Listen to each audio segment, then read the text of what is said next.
मनीष अकेला recording studio Sitamarhi. साले साले पूजा कलियै साँझ के सपनावा हे रोवे छै नयनवा।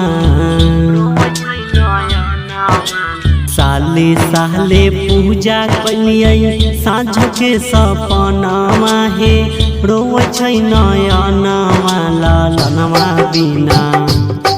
लालनवा बिना सुना लागे अंगनवा। लालनवा बिना सुना लागे अंगनवा। हे मोरी मैया हे छठी मैया हमारा न चाहिए न धनवा। हे छठी मैया हमारा न चाहिए न धनवा। लालनवा बिना सुना लागे अंगनवा। लालनवा बिना सुना लागे अंगनवा।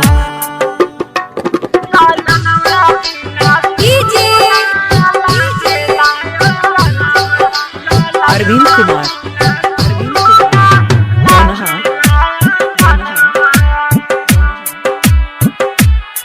मिक्स बाय मनीष अकेला।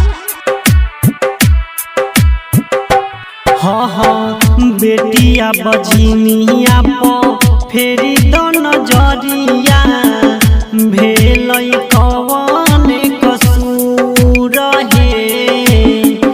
मनसा पुराई द हमर हे छठी मैया सुपवा चढ़ैबो हम जरूर। तो कहिया हे मैया पुरतै मोर यर मनवा। तो कहिया हे मैया पुरतै मोर यर मनवा। लालनवा बिना सुना लागे अंगनवा।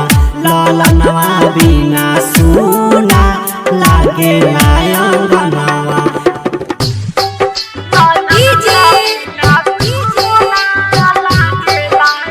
अरविंद कुमार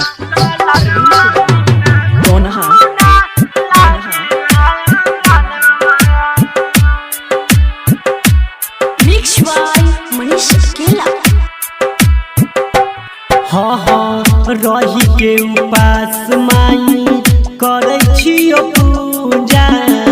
सुनिल न दिलवा के दुख हे। घरवा के लोग सब मारै छै ताना सहै छियो बाझिन के दुख हे। तमनी सके मानली कहनवा तभी का सके मानली कहनवा। लालनवा बिना सुना लागे अंगनवा।